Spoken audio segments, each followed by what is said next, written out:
commencer. Je vais donc procéder à l'appel.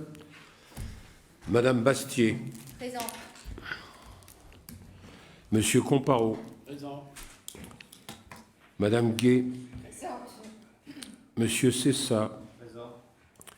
Madame Anna de Almeida. Présente. Monsieur Philippe Mouchard. Présent. Madame Malika Ouaziz. Présent. Monsieur Florent Votor.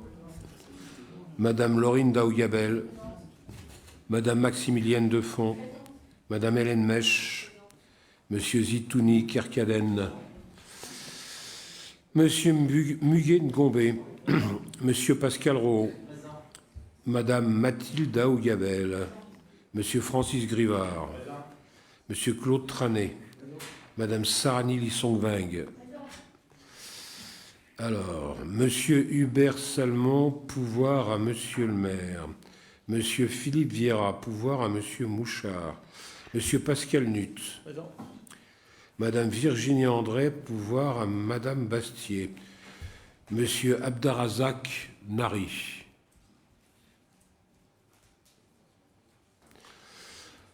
Madame Cindy Domingos.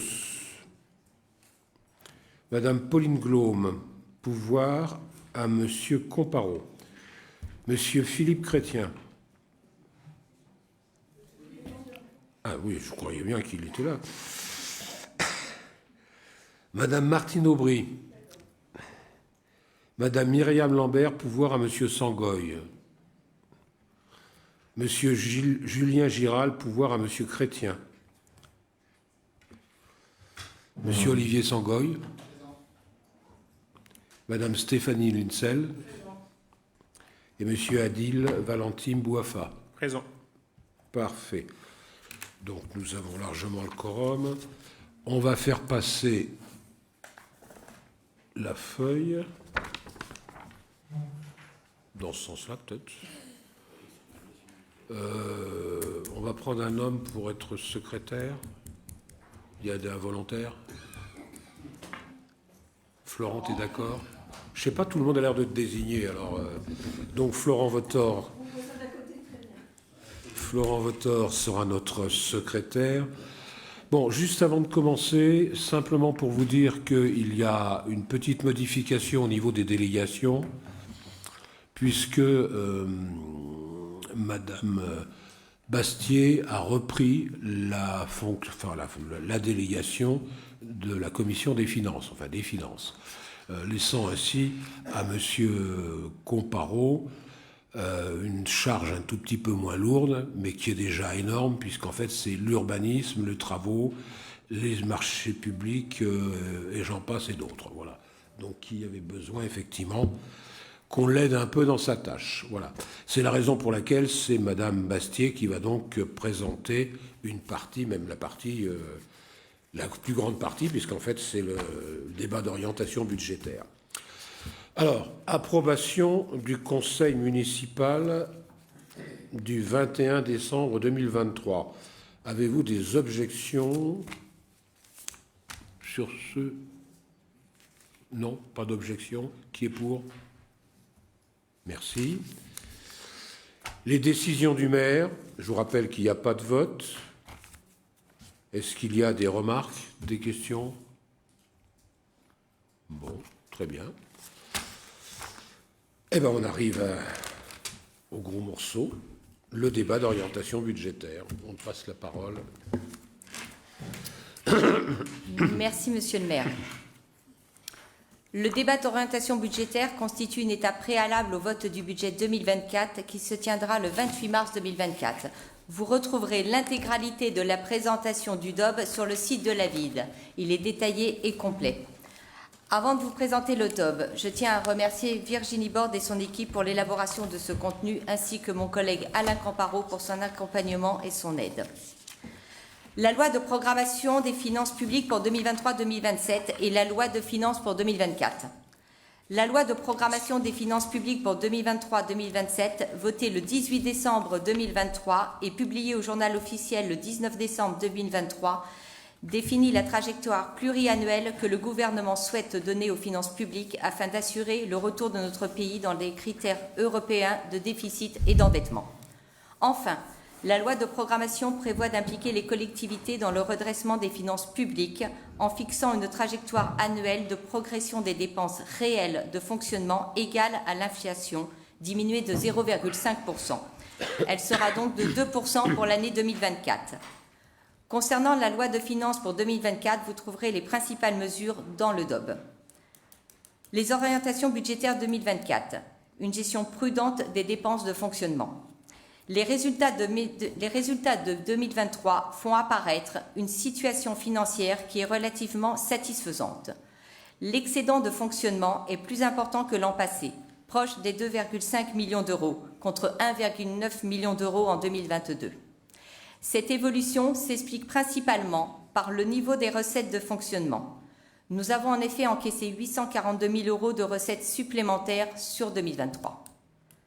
L'évolution la plus importante concerne la fiscalité. Plus 100 000 euros de recettes supplémentaires par rapport au budget 2023. Mais si l'on compare à 2022, l'écart est encore plus notable. Plus 959 000 euros de recettes supplémentaires du fait de la hausse des taux de fiscalité et d'une croissance forfaitaire des bases très relevées, à 7,1% intervenue en 2023. Les subventions ont été également plus nombreuses que prévu, plus 407 000 euros.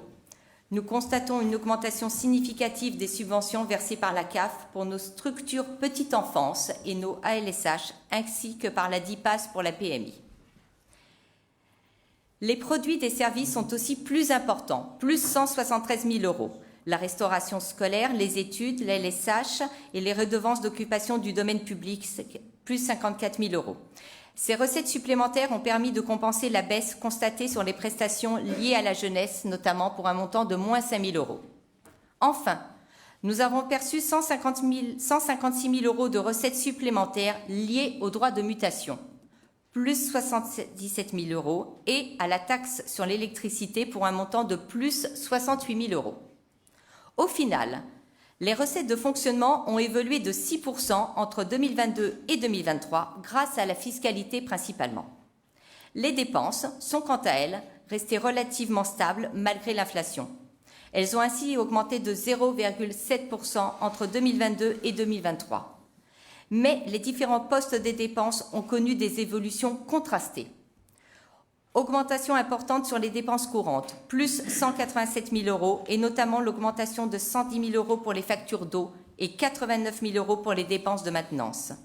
42 000 euros pour la restauration collective et les denrées alimentaires. Forte hausse des dépenses de personnel, plus 247 000 euros. Très forte augmentation des charges financières du fait de l'explosion des taux bancaires, plus 87 000 euros. Forte augmentation du FCCT, plus 254 000 euros, compte tenu de la revalorisation forfaitaire des bases. Très forte baisse des charges exceptionnelles, moins 652 000 euros. Pour rappel, nous avons été contraints de provisionner à hauteur de 712 000 euros en 2022 dans le cadre du contentieux du marché Géraud. Concernant nos dépenses d'investissement, nous avons encore subi l'inflation avec d'importantes révisions de prix sur nos marchés, mais la ville a tout de même investi plus de 3,3 millions d'euros sans recourir à l'emprunt. Pour 2024, les dépenses de fonctionnement devraient évoluer de plus 250 000 euros par rapport au BP 2023, soit une augmentation de 1,37%. Dans le détail, l'évolution des dépenses de fonctionnement se présente de la manière suivante. Plus 20 000 euros pour les dépenses courantes, plus 137 000 euros pour les dépenses de personnel, plus 144 000 euros pour le FCCT, moins 5 000 euros pour les charges financières et moins 60 000 euros pour les dépenses exceptionnelles. Les recettes de fonctionnement évoluent à la hausse à hauteur de 435 000 euros, plus 2,33%. Nous bénéficierons cette année encore d'une croissance forfaitaire des bases fiscales importantes de plus 3,9% qui devrait générer 360 000 euros de produits fiscaux supplémentaires. Et nous avons également réajusté le niveau des subventions et prestations des services à celui de 2023. Une augmentation de 254 000 euros pour les subventions et de 107 000 pour les prestations. Ces augmentations compenseront la baisse des dotations qui est estimée à moins 65 000 euros. À noter la suppression des écritures de travaux en régie pour un montant de moins de 145 000 euros, compte tenu de leur récente inéligibilité au FCTVA. Les résultats constatés en 2023 nous permettent de dégager des marges de manœuvre pour construire le budget 2024. Nous en aurons besoin notamment pour autofinancer notre programme d'investissement ambitieux qui s'établit à près de 6,8 millions d'euros. Mais la ville sera toujours soumise à des contraintes et notamment l'inflation. C'est la raison pour laquelle elle devra impérativement poursuivre sa politique de rationalisation et éviter ainsi de recourir au levier fiscal, notamment sur le premier poste de dépenses en fonctionnement, c'est-à-dire celui des dépenses du personnel. Un pilotage rigoureux de la masse salariale. Pour cette année 2024, la municipalité doit poursuivre plus fortement la démarche qu'elle a engagée depuis un certain nombre d'années pour rechercher une optimisation de ses dépenses en matière de ressources humaines afin de contenir l'accroissement naturel de ce poste de dépenses tout en préservant la qualité des services municipaux et en améliorant les conditions de vie au travail. Un travail soutenu par la Direction des ressources humaines pour déterminer la rédaction du document unique d'évaluation des risques professionnels, le DUERP, en lien avec l'agent chargé de la fonction d'inspection qui a engagé un audit réglementaire. Grâce aux efforts entrepris en 2023, les dépenses de personnel ont augmenté de plus 2,7%, mais de manière plus modérée que l'an passé, qui était de plus 3,7%, alors même que nous devions faire face à plusieurs mesures salariales décidées par l'État. La revalorisation du point d'indice de plus 3,5% mise en œuvre en juillet 2022, impact en année pleine. La revalorisation du point d'indice de plus 1,5% en juillet 2023. Les hausses du SMIC au 1er janvier et au 1er mai 2023 pour une somme de plus 1,81% et 2,22% et les revalorisations des échelles indiciaires. La revalorisation des rémunérations des professionnels de santé avec la loi Ségur, le taux de remboursement des frais de transport collectif porté de 50% à 75% au 1er septembre 2023. Ces efforts seront reconduits en 2024, sachant que des réformes de la fonction publique sont annoncées par le nouveau gouvernement de Gabriel Attal. Nous continuerons de maîtriser les dépenses de personnel avec une augmentation estimée à 1,45% par rapport au BP 2023 qui tient compte des éléments suivants. Tout d'abord, l'impact en année pleine de la revalorisation du point d'indice de 1,5% intervenue en juillet 2023, la revalorisation statutaire des grilles de 5 points d'indice pour tous les grades mise en œuvre à partir du 1er janvier 2024, cette mesure se traduisant par une revalorisation mensuelle environ de 25 € bruts par agent. Le glissement vieillesse technicité, le GVT, comprenant les avancements d'échelon, de grade, les promotions internes et l'effet de Noria, qui est la différence de rémunération entre les agents sortants et entrants, et l'organisation des élections européennes.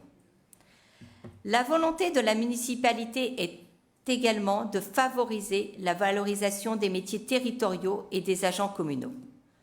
Au regard de la conjoncture économique des dernières années, à ce titre, il est prévu au budget 2024 le versement de la prime d'inflation exceptionnelle prévue par le décret numéro 2023-1006 du 31 octobre 2023 pour une somme de 137 000 €.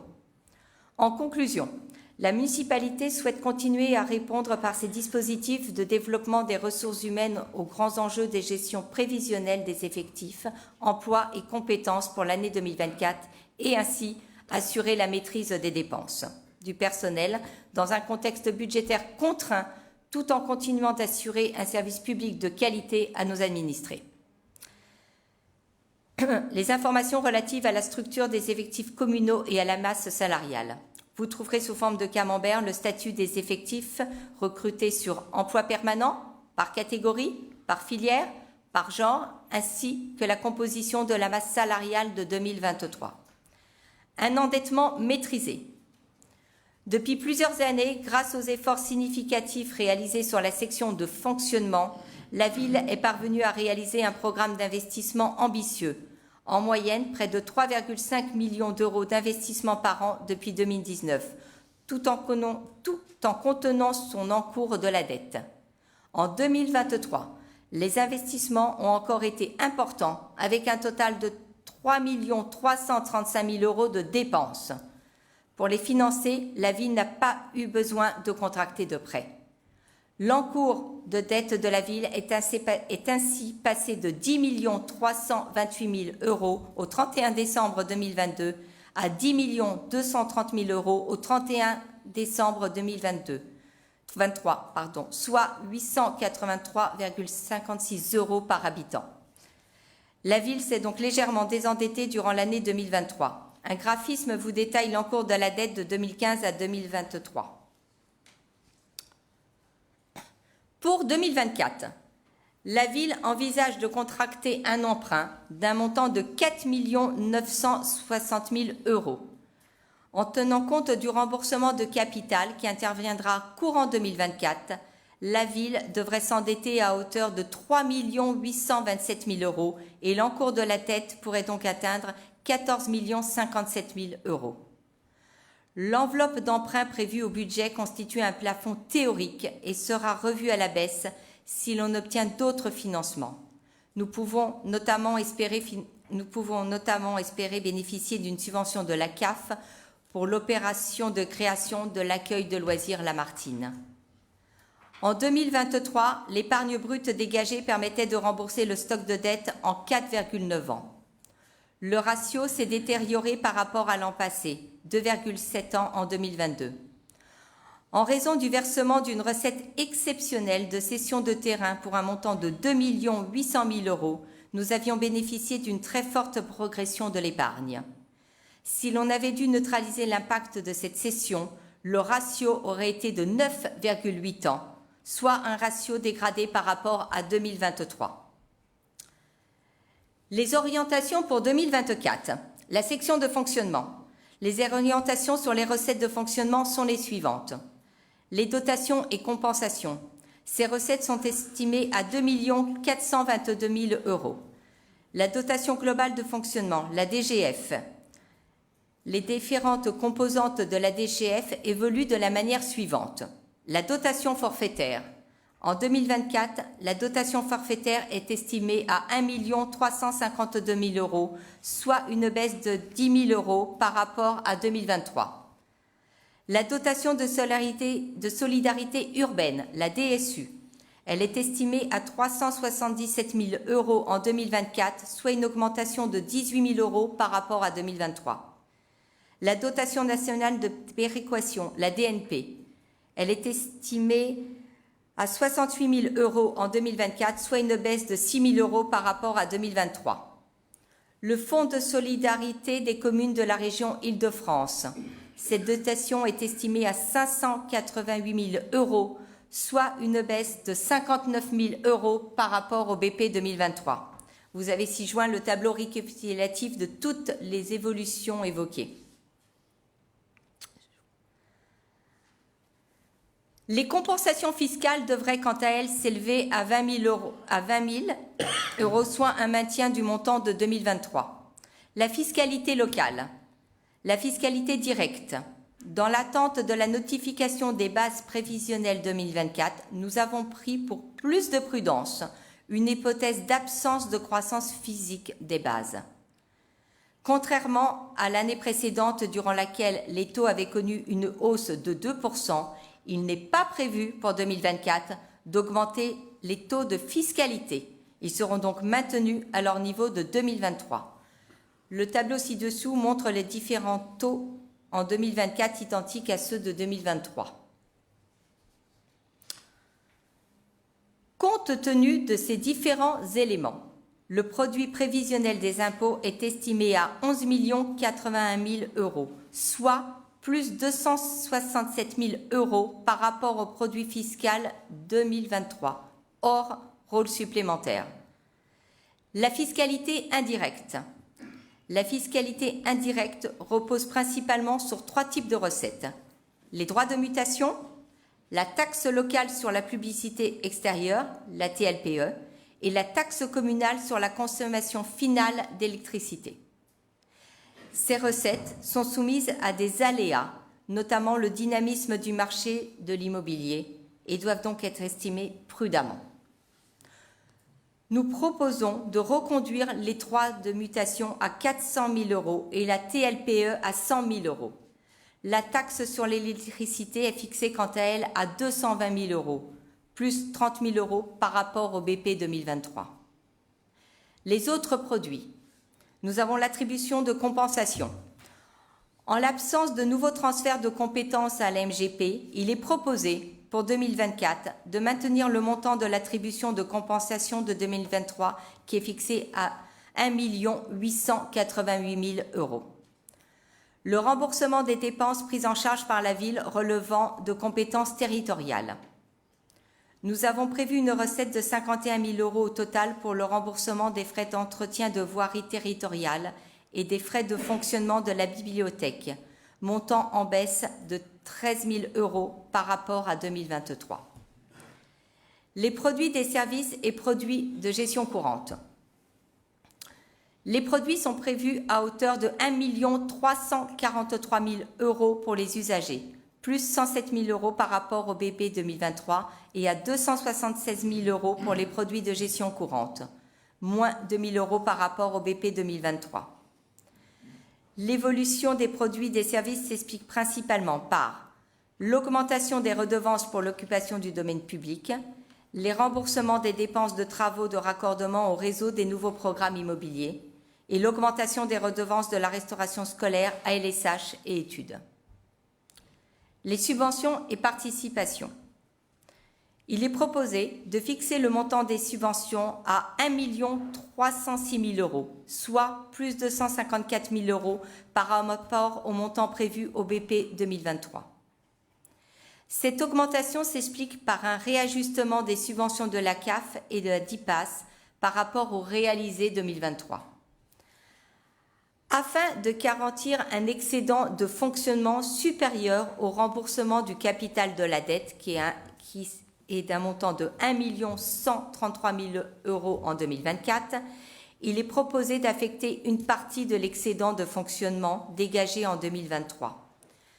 La somme affectée est inférieure à celle de l'an dernier et devrait atteindre 550 000 € au lieu de 700 000 €. Le maintien d'un excédent de fonctionnement satisfaisant passe également par une action sur nos dépenses. Les orientations sur les dépenses de fonctionnement sont les suivantes. Les charges du personnel. Ce poste est estimé à 9 612 000 € pour le BP 2024, soit une augmentation de 137 000 € par rapport au BP 2023, plus 1,45 %.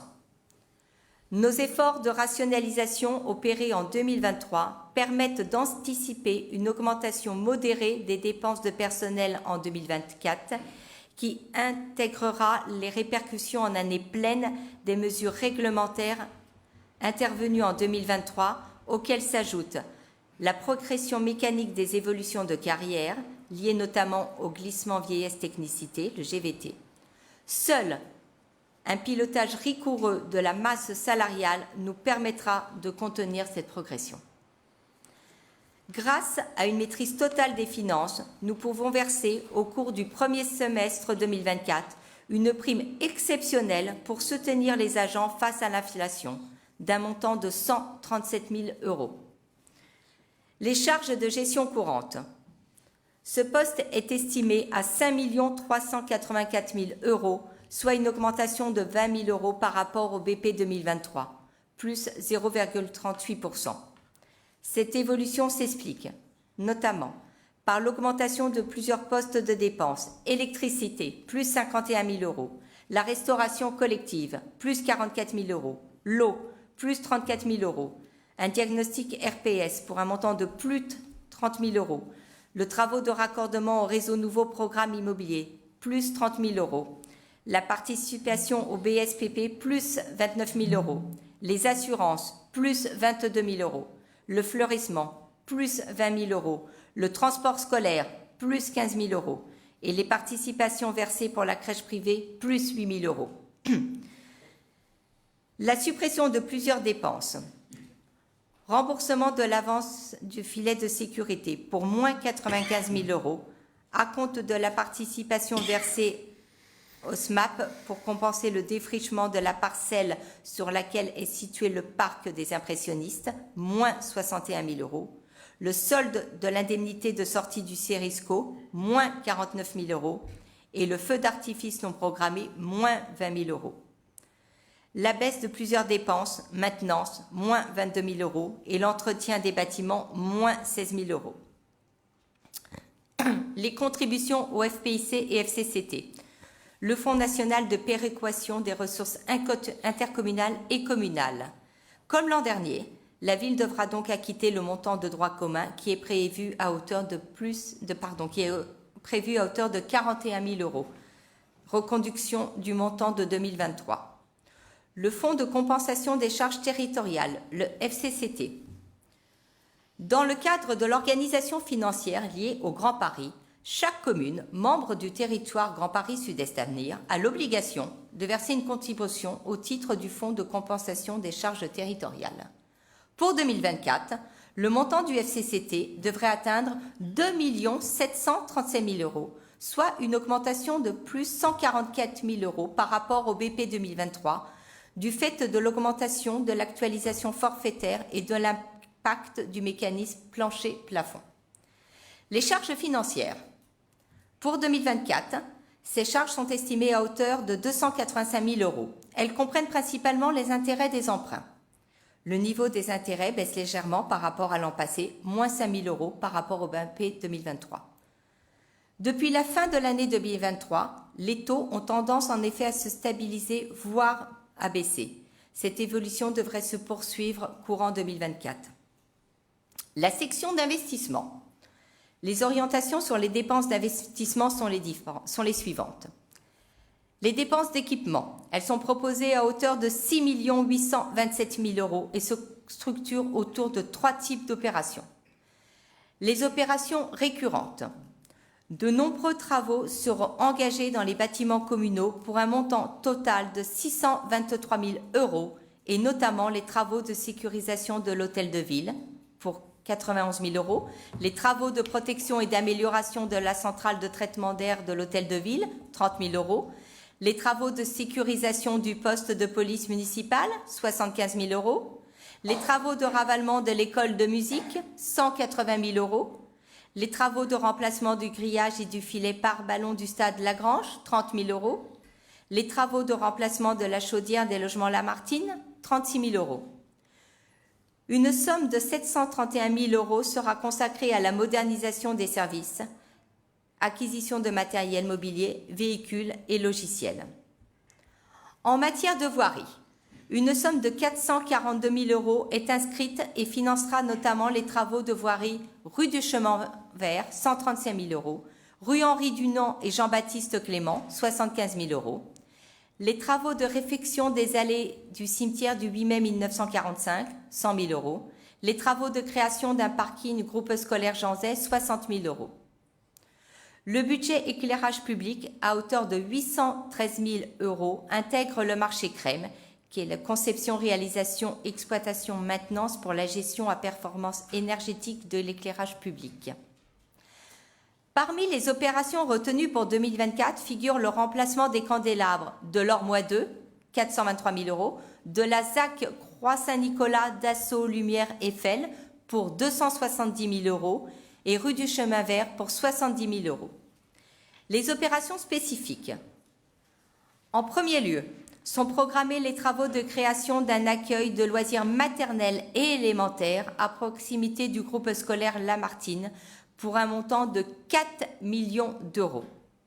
La structure du nouveau centre de loisirs est composée d'une charpente et ossature en bois. Un ascenseur sera accessible à la fois par le centre de loisirs et l'école existante à tous les niveaux. La toiture sera végétalisée sur la terrasse en R+1. Nous y trouverons des bacs potagers pour les expérimentations potagères des enfants. Une somme de 80 000 euros est reconduite pour les travaux de réhabilitation de la toiture et des façades de l'église.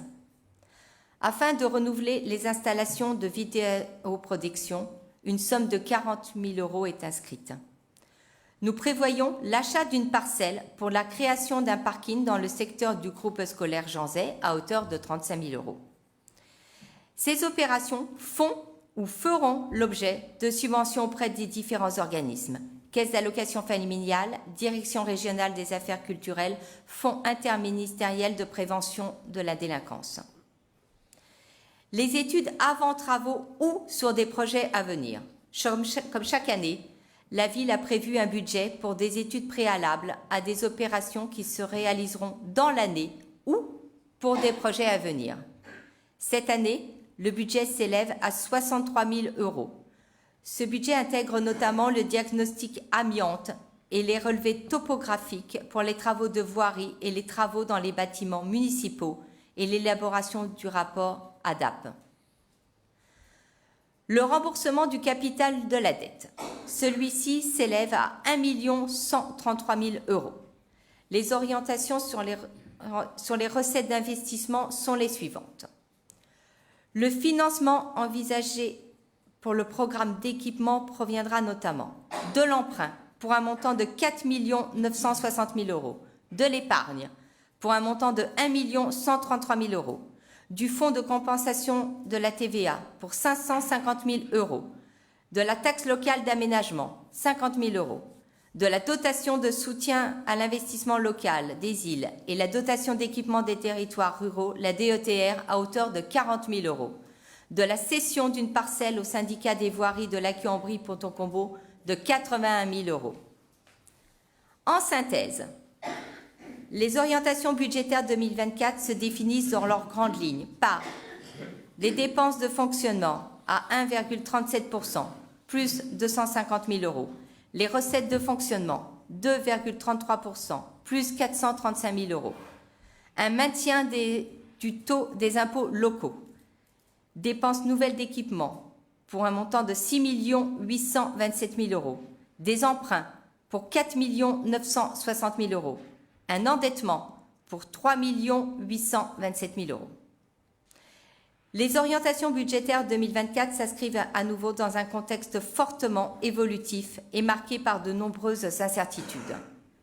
Malgré le contexte incertain des dernières années, la situation financière de la ville en matière d'endettement et de solvabilité reste saine fin 2023 et nous permet de continuer nos investissements nécessaires pour la qualité de vie des Caudassiens tout en conservant un niveau de service public satisfaisant et un niveau de fiscalité inchangé. Toutefois, nous ne sommes pas maîtres des diverses évolutions nationales et internationales. En conclusion, je vous propose que les orientations générales du BP 2024 soient débattues dans le contexte développé ci-dessus. Je vous en remercie. Ouf. Merci Karine de cette synthèse longue mais nécessaire pour pouvoir orienter le débat ou permettre le débat. Donc le débat est ouvert, donc chacun peut s'exprimer comme il le souhaite. Madame Aubry. Oui, au nom du groupe, puisque nous avons travaillé sur ce que je vais vous exposer maintenant collectivement. Et merci Madame Bastier pour cet exercice qui a été en même temps assez clair, je pense, pour éventuellement ceux qui nous écoutent. Nous avons retenu que vos orientations budgétaires, Monsieur le maire, sont marquées par la rigueur, par la prudence, par l'épargne, bref, des qualificatifs qui sont pour nous en deçà de ce qu'il serait nécessaire. En effet, il y a un matelas sur lequel s'appuient les finances communales, qui sont constitués par un excédent de fonctionnement, une hausse sans précédent de la fiscalité depuis l'an dernier. Pour rappel, l'an dernier, on était arrivé à une hausse de près de 9%, auquel on ajoute cette année 3,9% de revalorisation des bases. Donc la fiscalité, les gens ils vont la sentir passer. Une hausse des recettes. Donc Martial Prouez, je le cite, disait l'an dernier dans ce même exercice que vous cagnotiez. Eh bien, peut-être qu'il n'avait pas tort. Nous sentons aujourd'hui que vous cagnotez. Voilà. Donc, ces orientations qui sont présentées aujourd'hui donnent raison à cette manière de de voir les choses. C'est un budget donc qui pour nous reflète une démarche politique qui nous semble très frileuse, un point de vue de gestionnaire sans ambition politique. En quelque sorte, nous n'y trouvons aucune audace pour les habitants. Nous avons, nous, des propositions à vous faire ce soir qui sont peut-être, en tout cas pour ce qui nous concerne, plus audacieuses. Nous souhaitons voir remise dans les dépenses le coût de certains services publics que nous qualifions d'historiques sur la commune. En particulier, je voudrais évoquer le transport scolaire et le retour à la gratuité. En effet, le volume attendu en termes de recettes, c'est ridicule par rapport au budget de la ville. Nous souhaiterions également qu'on puisse redonner vie et gaieté dans cette commune en retrouvant une vraie fête de la ville et chaque année un feu d'artifice.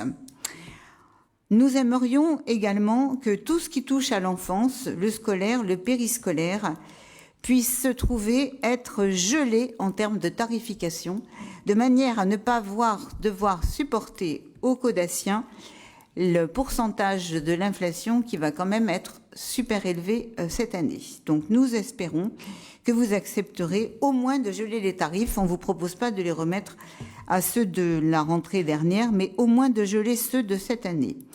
Et surtout, et là je voudrais attirer vraiment toute votre attention, nous souhaitons que soit financée la nécessaire remise en état du stade Léo-Lagrange.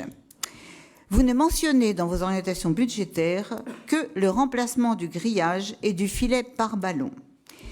Ça n'est pas du tout suffisant et ça n'est pas du tout ce que souhaitent les utilisateurs de ce gymnase.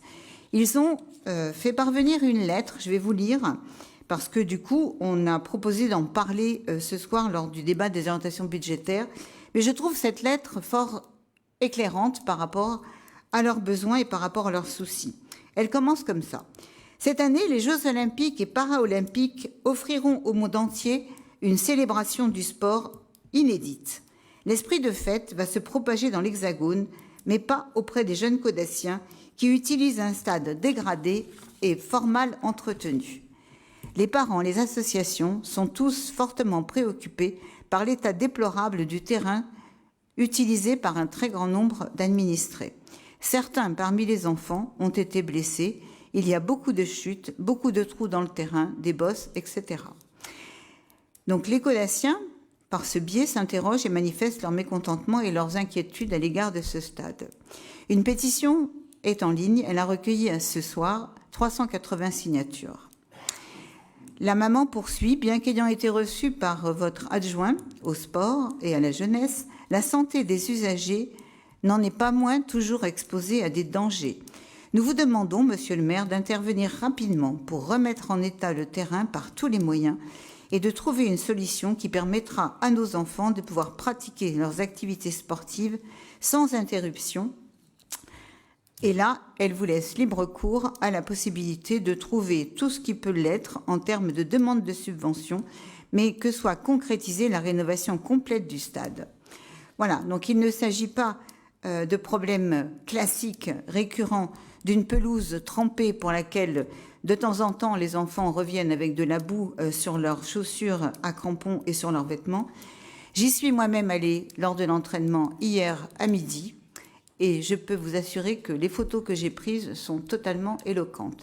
Ils sont obligés de faire leur entraînement dans un espace qui est situé au fond du stade, parce que sinon c'est impraticable. Donc au fond du stade, il reste à peu près un endroit où on peut évoluer correctement sans glisser, sans être soumis à ce que je viens de vous décrire. Donc nous espérons que, au cours de ce débat, et surtout, dans le cadre de la préparation du budget 2024, vous aurez à cœur de bien vouloir répondre positivement à cette requête qui nous semble, nous, totalement justifiée. Vous disposez d'un autofinancement très confortable et vous vous apprêtez à dépenser encore 40 000 € dans la vidéosurveillance. Et ce, depuis 10 ans, les dépenses s'accumulent sans que nous n'ayons jamais eu ici un débat par rapport aux coûts et aux résultats en termes d'impact de cet investissement conséquent. Donc voilà, nous attendons ce soir de voir quels pourraient être vos engagements en matière de protection et de prévention du sport sur le gymnase et sur le terrain, Léo Lagrange. Voilà, quand il n'est pas fermé, il reste extrêmement abîmé. Voilà, donc des propositions bien différentes des vôtres et des propositions qui s'opposent à votre conclusion, page 28. Il faudrait que je la retrouve, mais je la vois là. Voilà, donc voilà, nous souhaitons poursuivre les investissements nécessaires pour la qualité de vie des Caudassiens tout en conservant un niveau de service public satisfaisant et un niveau de fiscalité inchangé. Néanmoins, alors je ne sais plus où est cette phrase, vous êtes très prudent puisque vous souhaitez que, évidemment, la situation reste celle d'un budget extrêmement maîtrisé. Et au-delà de ça, on distingue évidemment qu'en termes de dépenses, en particulier au niveau du personnel, une contrainte liée évidemment aux évolutions statutaires, mais quand même bien contraint. Voilà, donc nous sommes heureux de voir inscrit au budget, dans ces orientations budgétaires, la prime dite d'inflation exceptionnelle, puisque je vous rappelle qu'au dernier conseil municipal, nous l'avions officiellement sollicité pour l'ensemble des agents. Voilà en quelques mots une première introduction au débat que pourront compléter si nécessaire mes collègues, mais en tout cas nous souhaitons que des pistes telles que celles que nous venons de proposer puissent être débattues. Je vous remercie. Y a-t-il d'autres je pense que d'autres personnes vont intervenir.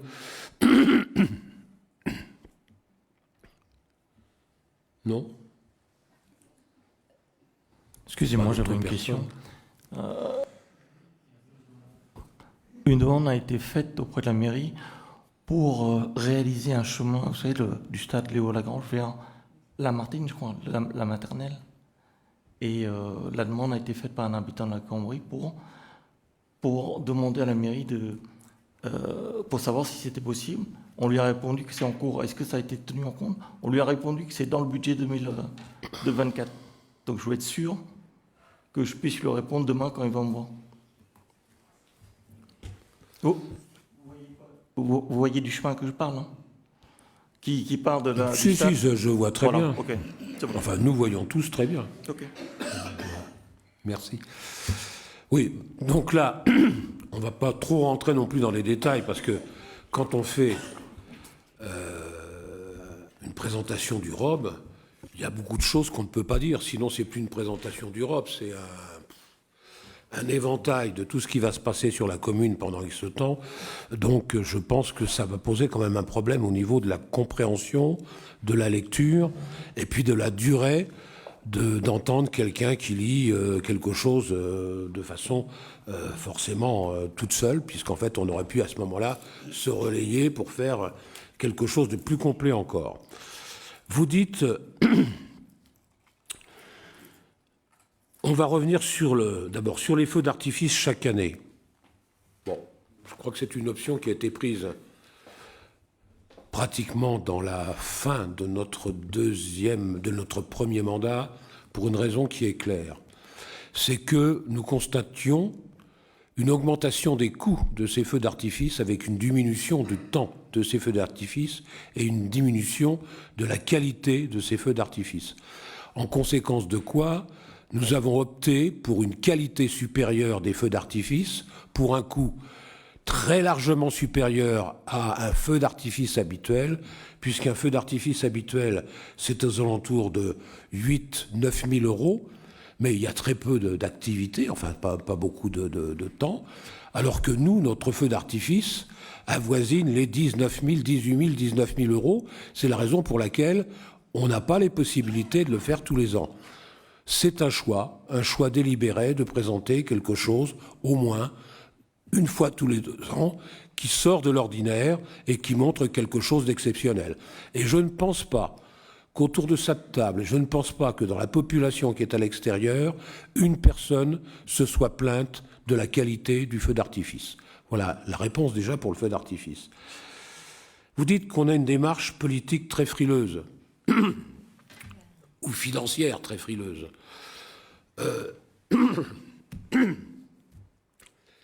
Vous parlez même qu'on est peut-être en train d'évoquer une situation catastrophique. Non, pas du tout. On est malheureusement réaliste. C'est-à-dire que soit on fait comme certains, on ferme les yeux, on dit oui, bon, il se passe des choses en Ukraine, il se passe des choses au Moyen-Orient, il se passe des choses en Turquie, il se passe des choses, voilà, bon, donc, bon, mais enfin, c'est pas grave, tout ça va se rétablir, il y a une inflation qui est galopante sur l'année 2023, qui faiblit. C'est vrai que ça faiblit, donc on aurait pu se dire, bon, ça s'arrange, mais en fait, c'est une inflation qui fait le yo-yo. Bon, donc, pour l'instant, tant que ça fait le yo-yo, on ne peut pas dire que tout va aller bien sur 2024. C'est faux. De dire que la situation va être totalement catastrophique, c'est faux aussi. Il faut simplement que nous ayons une politique menée, qui soit une politique claire, précise, avec la prise en compte de tout ce que je viens de vous dire en termes de possibilités pouvant avoir un impact sur notre budget. Madame Bastier vous a longuement expliqué que nous avions une charge financière de relations humaines, c'est-à-dire donc pour le personnel, qui est budgétée à 9 620 000 de mémoire. 9 620 000, c'est une somme énorme. C'est une somme énorme. Pourquoi est-elle énorme? Alors que nous faisons des efforts, alors que les services nous rendent chaque année un peu d'argent pour encore essayer de limiter les différents problèmes, parce qu'effectivement, il faut supporter cette masse salariale importante.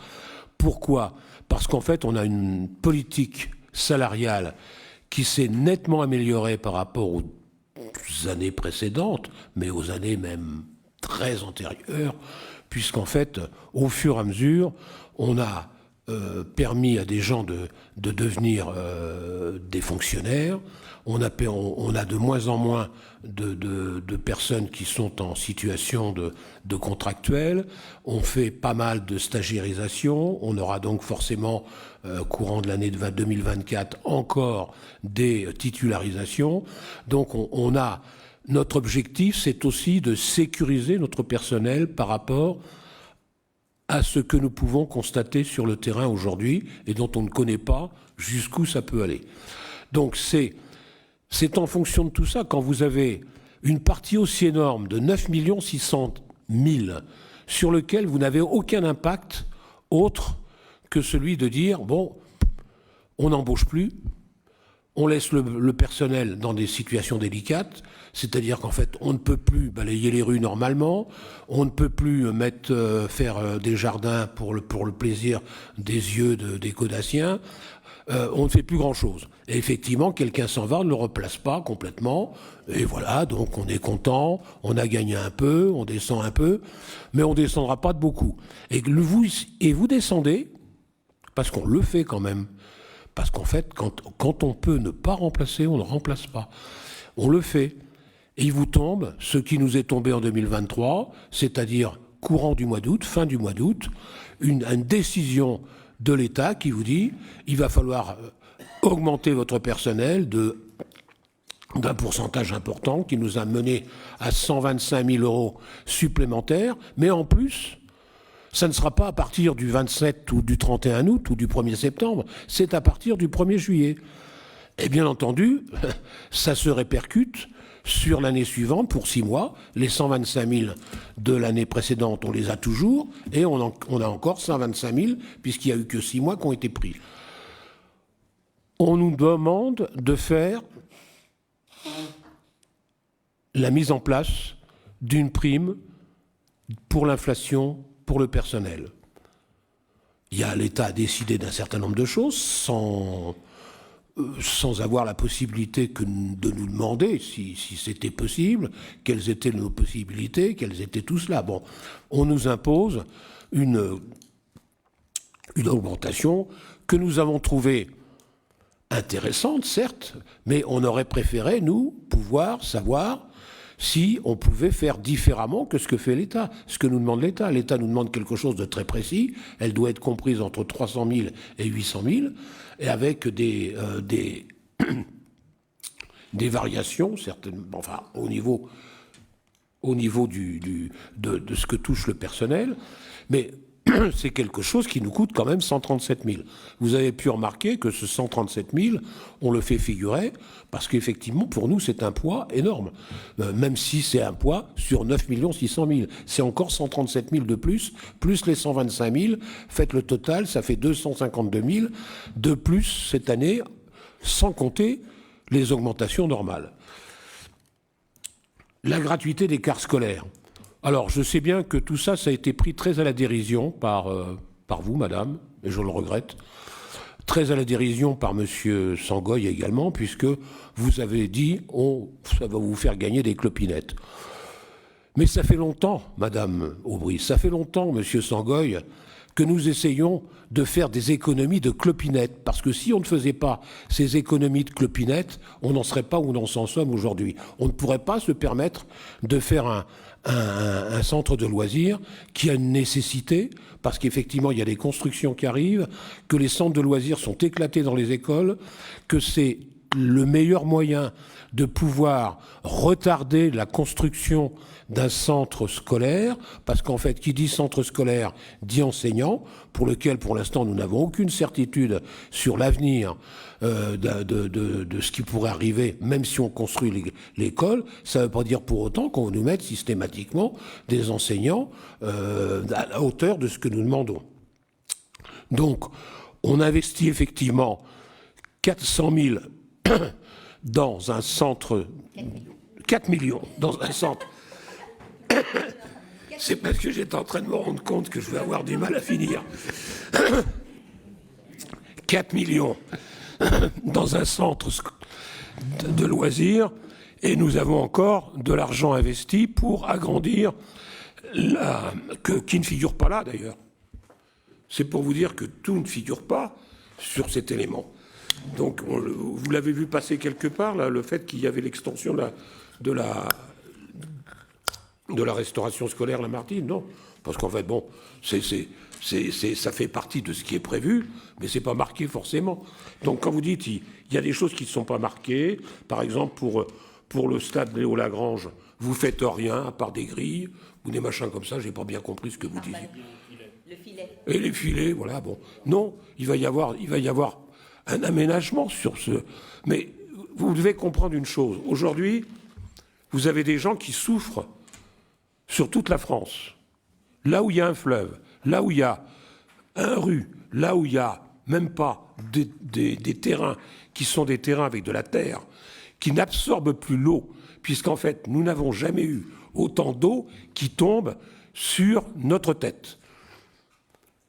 Il y en a qui sont courageux, qui n'ont plus de maison, qui n'ont plus rien, qui ont des rues, c'est plus des rues, c'est des rivières. Ici, c'est différent. La Queue-en-Brie est différente du monde entier. C'est-à-dire qu'en fait, nous avons un stade qui forcément reçoit l'eau. Je trouve quand même curieux que vous soyez allé presque sous la pluie voir le stade Léo Lagrange, alors qu'il a plu énormément pendant les jours qui précédaient. Et je suis surtout très étonné que personne ne comprenne qu'on ne va pas faire un entraînement sur un stade quand il a plu à ce niveau-là, parce que forcément, c'est le meilleur moyen de le détériorer. Et pourquoi on fait ça? On détériore le stade Léo Lagrange à plaisir pour que nous soyons amenés à faire un stade synthétique. Voilà ce qui se passe. Ça, c'est la réalité des choses. Et c'est pour ça que votre pétition n'est pas une pétition pour faire une amélioration du stade actuel. La pétition, c'est pour avoir un stade synthétique. Alors vous dites, il n'y a qu'à aller chercher des subventions. Oui, c'est vrai, de toute façon, on peut toujours aller chercher des subventions. Mais pour aller chercher des subventions, il faut déjà avoir les moyens de payer avant. Parce que je vous rappelle que les subventions sont payées quand les travaux sont terminés. Et qu'on vous dit, attestez que les travaux sont terminés. Et si vous attestez pas que les travaux sont terminés, votre subvention, chère madame, vous vous asseyez dessus. excusez-moi de le dire de cette façon-là, mais c'est la réalité. Bon, donc il faut que comprendre les choses. Bon, vous dites que... Alors, j'ai pas compris le gymnase, je sais pas ce que le gymnase venait faire là-dedans. Je pense que c'était un petit lapsus. Alors, vous dites que vous ne comprenez pas très bien la phrase, parce qu'en fait, elle est trop prudente. Ce souhait reste toutefois lié aux évolutions nationales et internationales. Ben oui, madame. On est bien obligé de tenir compte de cela. Si on ne tient pas compte de ça, on vous présenterait aujourd'hui un robe qui serait dans la certitude totale que tout va bien se passer, qu'il n'y aurait absolument aucun problème, et à ce moment-là, vous seriez tout à fait en droit de dire, mais finalement, vous avez fermé les yeux devant tout ce qui se passait actuellement, et vous n'avez pas pris conscience que vous alliez avoir un problème si vous faisiez comme ça, et si vous ne faisiez pas plus attention. Eh bien voilà, c'est tout, je réponds à vos questions. Et qu'est-ce qu'il y a d'autre que j'ai noté? Écoutez, je crois avoir... Ah oui, alors il y a la remarque rigueur, prudence, épargne. Oui, c'est vrai, c'est des mots qu'on utilise. C'est des mots qu'on utilise parce que c'est très important qu'on ait cette notion de rigueur, de prudence et d'épargne. Je vous rappelle que l'excédent budgétaire a un intérêt majeur. Cet intérêt majeur, c'est de pouvoir ensuite répartir cet excédent sur, en principe, de l'investissement. Bon, là, on a quelques problèmes. Ça veut dire qu'on est obligé, depuis 2 ans ou 3 ans, même peut-être 4 ans, de mettre une partie quand même sur le fonctionnement. Donc, on couvre un tout petit peu moins sur l'investissement. Mais il est très important, et c'est indiqué de façon très précise dans ce document, que nous devons avoir un excédent qui nous permette effectivement d'être supérieurs pour pouvoir payer les intérêts de notre dette. Si nous ne l'avons pas, nous sommes dans le rouge. D'ailleurs, vous êtes venus pour nous montrer qu'on avait raison. Voilà, donc le problème, c'est ça. C'est qu'aujourd'hui, si on ne tient pas compte de tous les problèmes... Alors, le taux d'inflation, vous en parlez. Moi, je vous dis, le taux d'inflation, je pense peut-être que c'est ce qui va peut-être nous sauvegarder pour l'année 2024 et ce qui va nous permettre peut-être en année 2025 d'avoir un petit peu plus de liberté. Parce que je ne suis pas persuadé que le taux d'inflation va pouvoir rester pendant 107 ans ou même pendant toute une année au stade où nous en sommes aujourd'hui. Ça veut dire qu'effectivement, on devrait avoir une descente progressive de l'inflation qui nous permettrait d'avoir, disons, un petit peu plus de liberté et peut-être nous permettre de faire d'autres choses qui ne sont pas marquées, mais qui sont prévues dans notre tête. Parce que, oui, merci. Oui, on me dit, pour que tout le monde comprenne bien que ce que je disais n'était pas des mots en l'air, le stade, eh bien, un expert est venu, hein, ce stade a été régénéré sur ses conseils. Bon, mais il est évident que si on continue, malgré la régénération, à faire du sport sur ce stade, quand il a plu énormément les 3 ou 4 jours précédents, il est clair qu'il va falloir qu'on refasse à nouveau une régénération. Mais c'est normal que ça soit comme ça, puisque c'est pas ce que veulent les gens. Enfin, tout au moins certains, ils veulent un stade qui fait... synthétique, voilà. Le petit stade synthétique ne suffit pas, je le conçois aisément, mais oui, je termine alors. Voilà, je termine et je vous écoute. Oui, c'est pour revenir toujours au stade, parce que vous dites qu'ils ont qu'à aller ailleurs, mais ils peuvent aller où dans notre ville, à part s'entraîner ici? Mais madame, quand il fait... Comment s'entraînent les gens en province actuellement? Là où il y a de l'eau partout, ils ne s'entraînent pas. Ils ne s'entraînent pas. Malheureusement, qu'est-ce que vous voulez qu'on fasse? Quand on ne peut pas s'entraîner, on ne s'entraîne pas. Ou alors, on fait du futsal. On fait des choses comme ça. Mais où on fait de la technique sur écran pour montrer comment il faut faire en termes de foot. Dans le Pas-de-Calais, vous croyez qu'ils s'entraînent, les gens? Ils ne s'entraînent pas, et on ne peut pas s'entraîner. Quand il y a de la neige, en Russie, ils ne s'entraînent pas. C'est bien la raison pour laquelle c'est bien souvent difficile pour les équipes de foot russes de venir jouer du côté ouest, parce qu'en fait, il manque d'entraînement. Bon, malheureusement, il faut savoir s'adapter au temps. Alors, parfois, il y a des temps qui sont moins rigoureux, moins... Bon, on a la chance d'avoir, je dirais, des temps qui sont moins froids, donc on n'a pas de gel. C'est déjà, ou très peu de gel. On a eu 4 jours de gel, parce que le gel, c'est même pire encore que ça, puisqu'en fait, même au niveau du stade Robert-Baran, on a eu du gel en surface, et qui a certainement perturbé notre système d'irrigation. Donc on va être obligé d'aller regarder tout ça pour qu'on n'ait pas non plus de problème sur Robert-Baran. Voilà, donc c'est pour le stade, voilà, je vous explique, quand on peut pas, on peut pas. Et on ne le fait pas exprès, parce que si on le fait exprès, c'est que vraiment, on veut vraiment mettre tout le monde en difficulté, parce que ça veut dire que ça prolongera d'autant le moment où les gens pourront s'entraîner. Voilà, je vous écoute, Madame Aubry, puisque... Oui, moi si je vous ai bien suivi, c'est vos propos. Hein, vous dites que finalement, les utilisateurs détériorent à souhait le stade, comme ça, au moins, un jour, on sera bien obligé de le refaire. C'est ce que vous avez dit. Vous avez dit aussi que nous ne sommes pas épargnés, mais nous ne sommes pas non plus dans la même situation que les habitants qui connaissent des intempéries. Certes, bien sûr. Donc moi ma question, elle est simple. Les parents ne revendiquent pas forcément, puisqu'ils m'ont adressé même un article sur le synthétique. Ils ne revendiquent pas spécifiquement le synthétique. Pour l'instant, c'était l'une des solutions envisagées. Il se trouve qu'eux-mêmes m'ont expliqué qu'à partir de 2031, de toute façon, les terrains en synthétique seront interdits, parce qu'ils sont susceptibles de créer des problèmes. Donc, ma question, comment ? Oui, voilà, donc je vous explique que je suis parfaitement informée, y compris de ces nouvelles normes, mais les parents aussi. Donc entre le moment où ils se mobilisent et le moment où il y a de nouvelles réglementations, ils sont capables de les entendre. Ils souhaitent une seule chose, c'est que savoir si oui ou non vous allez faire un effort pour remettre en état ce terrain. C'est tout. Mais voilà, ce que je viens de vous dire ne vous suffit pas, madame? Non. Vous voulez que j'aille le faire parlez... moi-même ou vous voulez le faire avec moi? On peut le faire tous les deux si vous voulez.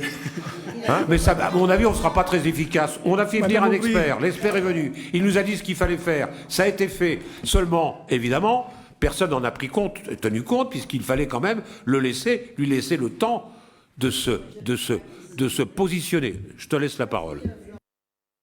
Et au mois d'avril, Madame Aubry, au mois d'avril, on va régénérer sur le conseil, n'est-ce pas, de cet expert qui est venu avec le SC. C'est eux qui l'ont déplacé, il est venu et le gars nous avait dit ce qu'il faut faire. Et c'est ce qu'on a fait. Et ça nous coûte 8 000 € tous les ans. Donc on va refaire ça au mois d'avril. Là. Oui, on l'a déjà fait, on va faire le mois d'avril.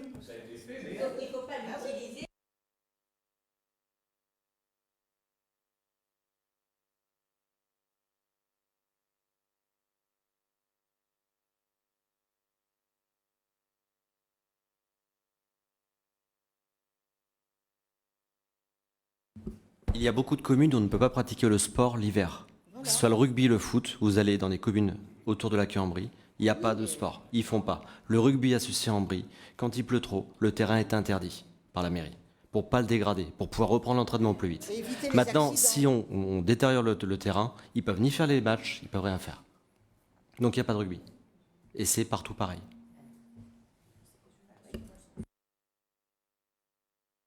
Oui, Monsieur Sangoy. Merci. Oui. Je voudrais juste Alors, rajouter ton petit mot. chemin là. Juste un petit mot. Je fais du sport en la Cambrie depuis 40 ans. Quand il pleut, qu'on ne peut pas pratiquer, on ne le fait pas. Je joue au foot avec l'équipe de la Cambrie. Enfin, arrêtez. Monsieur Sangoy, je vous donne la parole. Merci, Monsieur Nutt. Je vous remercie. Excusez-moi, je crois qu'on s'égare un petit peu là. Et je ne vois pas pourquoi vous vous êtes mis en colère. Je suis pas en colère. J'essaie vous de avez piqué lutter une colère. contre le fait... Non, écoutez, monsieur. Vous avez l'habitude de faire ça pour dire que je suis en colère. Non. Vous vous rendez bien compte que Non. à l'heure, si on ne m'avait pas donné la bouteille d'eau, je n'aurais même pas eu la possibilité de poursuivre. Donc, parce que je sentais que là, et je suis obligé d'élever le ton, parce que là, je suis obligé de crier pour qu'on puisse m'entendre. Parce que tout ça, c'est pas encore, je suis pas encore complètement guéri. Bon, ne me mettez pas en colère, parce que vous ne m'avez jamais vu en colère. Parce que vous ne savez pas ce que c'est qu'une colère. Voilà, c'est tout. Bon, donc mais si c'est ça votre problème, non, attendez, mais c'est pas la peine. Et Monsieur le maire, ça ne va rien à voir avec l'Europe. J'avais à peine, si ça a à voir avec l'Europe, ce que je vais vous dire. J'avais à peine commencé mon intervention, si vous voulez bien me laisser poursuivre.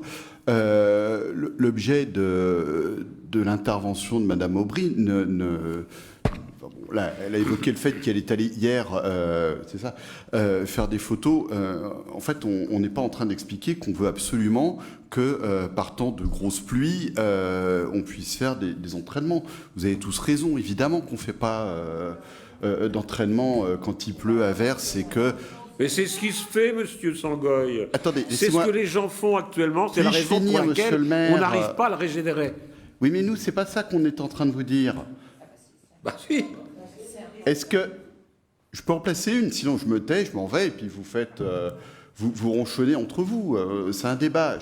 Je vais dire des choses. Oui, mais c'est un débat. Pareil, attendez que j'ai fini, s'il vous plaît, et vous aurez tout le loisir de me répondre. C'est vous qui présidez la séance, après tout, et personne ne le conteste. Heureusement. Donc, le problème, là, c'est pas tant qu'on puisse pas jouer pendant les périodes de très grosses pluies. On a soulevé un problème, d'ailleurs vous avez un peu répondu, par rapport à une nécessité d'investir pour assurer un peu plus que l'entretien, on va dire la réflexion du terrain. Bon, voilà, vous allez mettre 8 000 €. Très bien, je ne sais pas si c'est suffisant. Enfin, vous avez répondu ça. OK. Moi, ce qui me chagrine, c'est que vous affirmez que les usagers du terrain, dont je ne fais pas partie, vu que moi, je ne peux pas faire de sport, donc j'ai aucun intérêt personnel, je veux dire, je défends personne spécialement, mais ce terrain, je l'ai toujours vu que j'habite la commune depuis l'âge de 6 ans et que j'allais à l'école Lamartine. Pour moi, il fait partie du patrimoine de la commune et j'aimerais bien qu'il dure.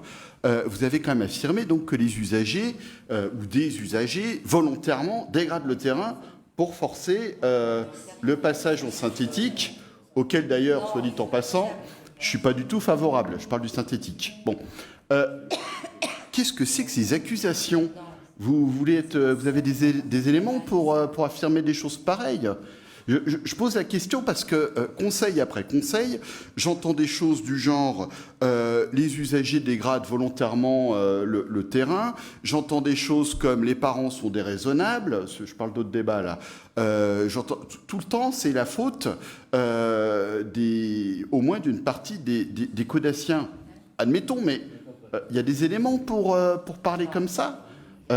C'est toujours la faute de quelqu'un. On a l'impression que vous administrez une ville remplie d'irresponsables qui font exprès de multiplier les incivilités et d'accumuler les dépenses. Je ne sais pas si vous en rendez compte, mais c'est déplaisant à force. Quelquefois, on se sent visé. Bon. Voilà. Est-ce que vous souhaitez que je vous laisse répondre là-dessus ou que j'intervienne sur les 2-3 points que j'avais relevés? Qu'est-ce que vous voulez que je réponde sur ce que vous venez de dire? Eh ben, je continue, si rien. Bien. Je ne peux rien dire de plus. Je n'accuse personne. Je dis simplement que... C'est pas l'impression que ça donnait, je dis simplement ce que je veux faire passer comme message, là, dans ce micro, c'est que deux personnes vous ont dit que on n'utilise pas les stades en hiver dans pratiquement toutes les autres villes. Voilà. Qu'est-ce que je veux faire passer comme message? C'est de responsabiliser les personnes qui ont l'habitude d'utiliser les stades et de comprendre que lorsque le stade n'est pas praticable, parce qu'il a plu, parce qu'il a gelé, parce qu'il a fait un certain nombre de choses, il ne le fasse pas. Eh bien voilà, c'est ça mon problème. Et quand je dis qu'il y a des parents ou des entraîneurs ou des personnes qui sont déraisonnables, c'est que malgré le fait qu'ils se rendent bien compte qu'il va se passer quelque chose de désagréable et pour les enfants et pour le stade, eh bien, ils continuent quand même à vouloir faire quelque chose qui, dans la logique, n'est pas possible. Voilà, c'est tout ce que je dis. Je ne vais pas plus loin que ça. Voilà, donc je réponds ça à ce que vous venez de me dire. Voilà, et comme j'ai bu, je le dis plus calmement, parce qu'en fait, je n'ai pas besoin de crier aussi fort que tout à l'heure. Mais ça va bientôt revenir, je pense. Je vous écoute alors, puisque vous avez d'autres choses. Oui, et n'hésitez pas à boire un coup. Enfin, on ne cherche pas à vous rendre à faune, je vous rassure. Tout à fait, bien vos entendu. Vos questions sont tellement claires par rapport au ROB, qui lui est exceptionnellement clair, que tout le monde peut répondre. Je crois que le ROB est clair tous les ans, il a toujours été. On n'a pas de souci par rapport à ça, et Madame Aubry l'a souligné au début de son intervention. Je vais commencer peut-être par les cartes scolaires. Ça me déplaît d'entendre dire que j'ai traité la question avec dérision. Vous m'avez cité avec Madame Aubry, parce que pour moi c'est quelque chose d'extrêmement sérieux. On n'est pas du tout sur la dérision. Ce qu'on vous explique, c'est que par rapport à la section de fonctionnement, qui globalement, si je me souviens bien et si je lis bien, est d'à peu près 20 millions d'euros, ce que vous allez ramener en rendant le quart scolaire payant, ce qu'il n'a jamais été depuis que vous l'avez vous-même institué, on a des sommes symboliques. Bon, vous n'allez pas être d'accord. Moi, ce que je dis, c'est qu'il n'y a aucune nécessité financière de grappiller, oui, ce qu'on a appelé des clopinettes. On va essayer de trouver un autre terme, vu que visiblement c'est dérisoire, c'est de la dérision, pardon. Mais la vérité, c'est que, et ça a été dit souvent, y compris par d'autres que vous dans votre majorité, votre position, c'est pas une position financière, c'est une position idéologique. Vous estimez que c'est de la responsabilité des familles que de financer ce genre de charges. Et comme on vous l'a dit la dernière fois, à la limite, on l'accepterait si toutes les familles étaient sectorisées à proximité des écoles. Sauf que c'est pas le cas. Encore une fois, j'habite moi-même un quartier qui est extrêmement loin de l'école Jonzay. C'est très compliqué d'y envoyer, et très dangereux surtout, d'y envoyer les enfants à pied. Donc il y avait la nécessité pour nous d'avoir un car scolaire et d'avoir un car scolaire gratuit, parce que les enfants ne peuvent pas aller à pied à l'école. Voilà. Et là, on va faire payer ces familles-là, alors que les familles qui habitent juste à côté, elles, n'ont pas besoin de payer. Pour nous, il y a une inégalité qui justifiait que la gratuité devait être maintenue. Alors, toujours pour parler des petites sommes, mais petites, c'est très relatif, 20 000 euros de feux d'artifice, c'est ça. On ne peut pas les payer. Donc on a un budget de fonctionnement de 20 millions, mais 20 000, on ne peut pas les mettre tous les ans pour avoir tous les ans un feu d'artifice de qualité. Là encore, pour nous, c'est un choix idéologique. Ce n'est pas ça qui allait mettre gravement en péril les finances de la commune. C'est pour nous de l'affichage. Vous montrez que vous êtes rigoureux, ce qui est la réalité. Ça, on ne le reproche pas. On vous reproche d'en faire trop et de ne pas avoir de véritable politique publique volontariste, ce qui est votre droit le plus strict, sauf que vous avez fait campagne sur le thème de l'audace. Et l'audace, on ne la voit pas. Voilà. Et donc, le feu d'artifice, j'y reviens, l'intérêt, notamment quand il avait lieu le 13 juillet, c'est qu'il bénéficiait à toutes les parties de la population qui n'ont pas le loisir de partir en vacances. De toutes les manifestations qui sont organisées par la municipalité pendant l'été, lorsque le feu d'artifice peut avoir lieu l'été, c'est celle qui attire le plus de public, et c'est sur cette manifestation-là qu'on a le meilleur rapport participant-prix, si je peux parler comme ça, de tout ce qu'on fait. Franchement, c'est un investissement qui n'est pas de l'argent jeté par les fenêtres, et je pense que la population mériterait d'en profiter tous les ans et non pas tous les 2 ans. Bon ben voilà, c'est comme ça que vous faites. Nous, on trouve que c'est plus de l'affichage que de la bonne et saine gestion. Voilà. Et puis je pense que je vais en rester là. Je pense que tout le monde a compris l'esprit de mon intervention. Juste une chose, monsieur le maire, excusez-moi. C'est une très bonne chose d'avoir une gestion de bons pères de famille. C'est pas ça qu'on vous reproche. C'est juste qu'un père de famille, quand il a une bonne gestion, il a aussi une gestion volontariste pour l'avenir, et notamment pour l'avenir des enfants. D'accord ? Pour que plus tard, ils aient toutes les chances dans la vie qui leur permettent de se prendre en charge et de se débrouiller tout seul. Vous n'êtes pas d'accord avec ce que je dis ? Bon, c'est pour ça, c'est juste un rappel que je faisais, c'est pour ça que nous, on revendique des gestes, je le dis à chaque fois qu'on discute des tarifs scolaires et périscolaires, c'est pour ça qu'on revendique des gestes qui marquent une volonté politique d'aider les enfants, et notamment les enfants scolarisés. C'est parce que ils ont besoin, il est nécessaire que tous les enfants aient un coup de pouce. Ça ne relève pas que de la responsabilité des familles, parce que pour moi, les enfants ne sont pas responsables soit du manque de moyens, soit de les défaillances éventuelles de leur famille. La puissance publique doit intervenir, et doit intervenir fortement. Et c'est aussi ça, une bonne gestion de père de famille. Et là, cet aspect-là, on n'y est pas. Monsieur Sangoy, je répondrai après sur certains points, mais je sais que là, il y a des personnes qui veulent intervenir, donc on va leur passer la parole, si vous voulez bien. Madame Daougabel, Laurine. Alors, sur le cas scolaire, alors cette histoire de clopinette, je veux bien l'entendre, hein, mais comme on peut le voir dans le ROB, on a une augmentation du frais de transport scolaire de 15 000 euros. On a aujourd'hui plus de 75 enfants inscrits sur le CAR, donc à 10 euros par mois, on arrive à 7 500, ce qui fait donc la moitié de l'augmentation qui est absorbée par la mise en place d'un tarif. C'est pas des clopinettes à mon sens. Si on prend l'augmentation, après, je suis désolée de vous dire que on ne fait rien pour les enfants, j'ai un peu de mal à l'entendre. Hein, je suis là pour le coup un peu agacée par ce genre de choses. Alors déjà, on fait un centre de loisirs à 4 millions pour qu'ils aient un vrai espace. Alors je le dis souvent en rigolant, mais il y a un toboggan au premier étage, je pense que pour l'audace, on y est. Voilà, donc déjà, on fait ça.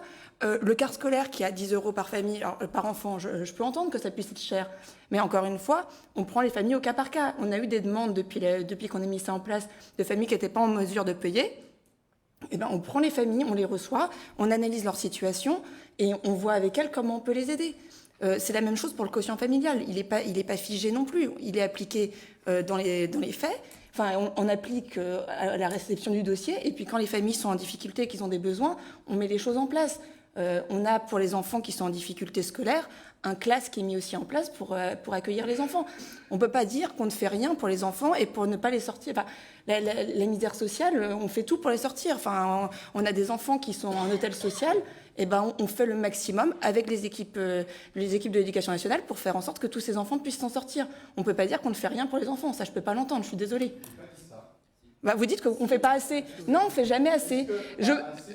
Mais on ne fera jamais assez, Monsieur Sangoy. Même avec toute la volonté du monde, on ne fera jamais assez. Parce qu'on n'aura jamais les moyens de prendre chaque enfant et de réellement lui donner tous les moyens pour réussir. Moi, je demande que ça, qu'on ait les moyens à leur donner. On ne les a pas. On ne fera jamais assez. Tant que tous les enfants n'auront pas la même chance, on ne fera jamais assez. Ce n'est pas un manque de volonté politique. Juste vous parler d'audace, si vous avez bien lu le DOB, quand même, on a un programme d'investissement qui est d'un montant de quand même de 6 800 000 euros. Ça, vous n'en parlez pas.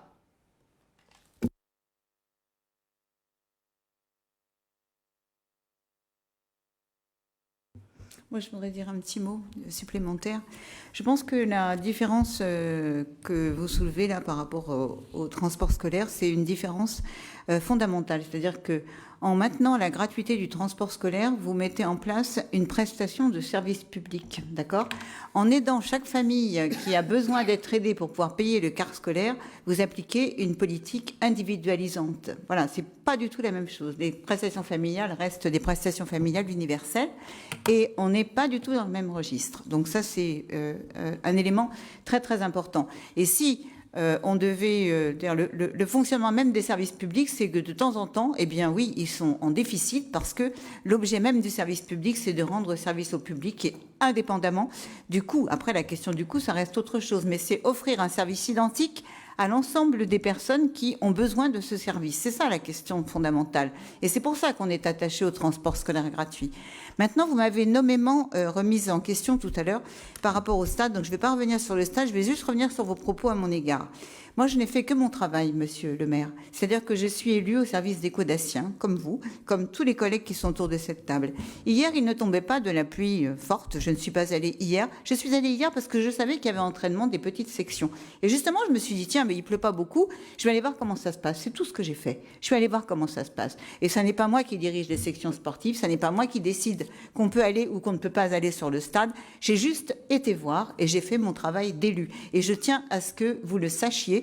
Je n'ai fait ça que parce que je pensais nécessaire, comme on en parlait ce soir, d'être moi-même allée me rendre compte de la situation. Et moi, ce que je trouve déplorable, c'est que j'ai trouvé, moi, et je vous invite à faire une démarche ensemble, que ce stade, il a effectivement quand même des problèmes de structuration de son sol. C'est pas parce qu'il pleut qu'on doit avoir un stade dégradé à ce point-là. Ce stade est dégradé. Moi, je l'ai toujours connu. Alors, je me dis que depuis le temps que j'habite la Queue-en-Brie, ça va faire un paquet d'années. Il aurait peut-être mérité d'être refait de A à Z. Peu importe. C'est aujourd'hui que la question vient. Moi, je me la suis pas posée parce que je ne fais pas de foot sur ce terrain. Mais en tout cas, elle est venue ce soir dans le cadre des orientations budgétaires. Donc voilà, je tiens à préciser que j'ai juste fait mon travail. Et je tiens à ce que tout le monde le sache. Et c'est comme ça que j'envisage mon rôle d'élu. C'est aussi d'aller au-devant des préoccupations des Caudassiens et de les relayer ici autour de cette table si j'en sens la nécessité. Vous n'avez pas répondu à une de nos propositions qui reste en débat là ce soir. C'est celle de geler les tarifs de tout ce qui touche à l'enfance.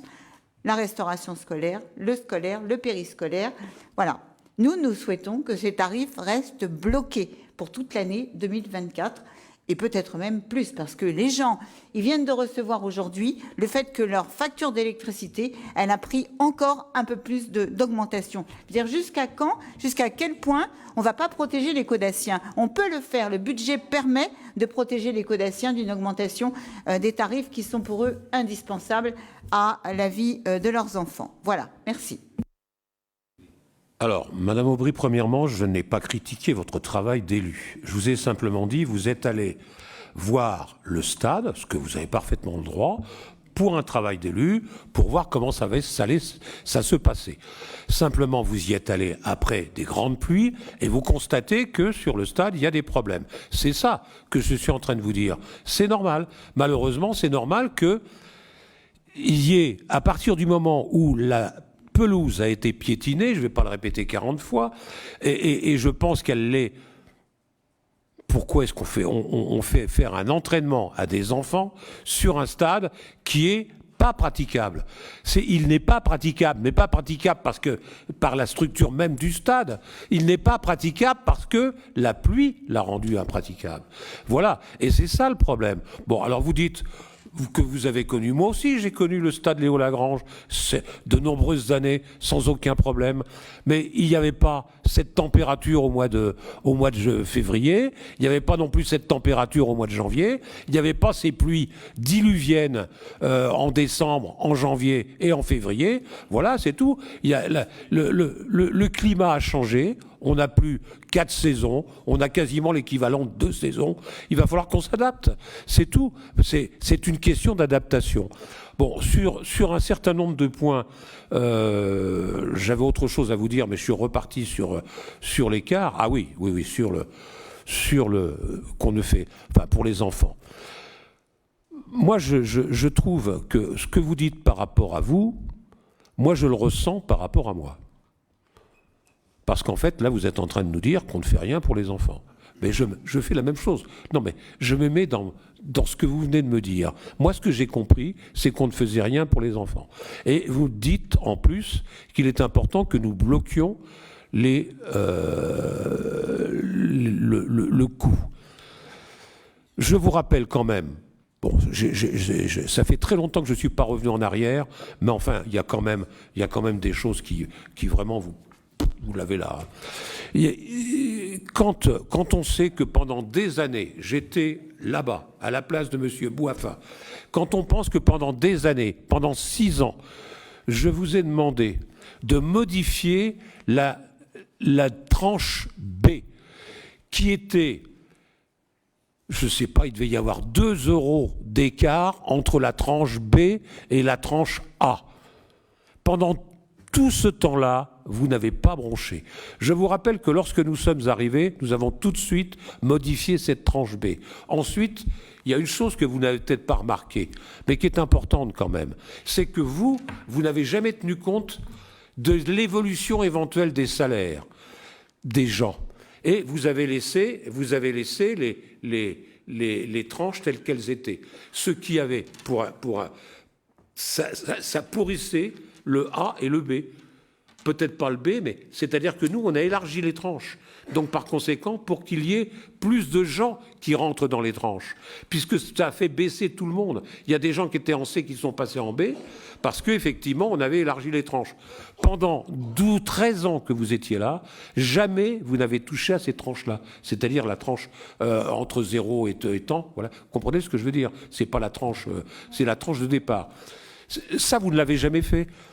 Vous ne l'avez jamais fait et on ne vous a jamais reproché que vous maltraitiez les enfants.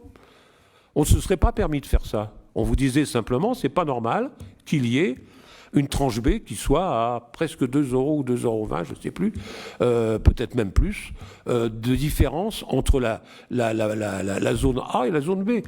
Voilà. Et ça, vous l'avez gardé pendant 13 ans. Voilà. Bon, donc moi je préfère quand même que les choses soient dites, parce que au moins, nous, on a le courage de faire avancer les choses, et d'ailleurs on en est relativement fiers. Voilà, pour tout vous dire. Madame Bastier, vous aviez quelque chose à rajouter? Non, je voulais juste dire quand même qu'on a quand même une augmentation de 42 000 € quand même sur la restauration scolaire. Ça, vous nous demandez de ne pas augmenter effectivement les prix, mais nous, on subit aussi l'augmentation des denrées alimentaires. Hein. Oui, mais enfin, ça, vous en parlez pas. Vous dites, mais nous, on subit en tant que municipalité l'augmentation des denrées alimentaires, l'augmentation de tout, d'électricité, de l'eau, de tout. Donc...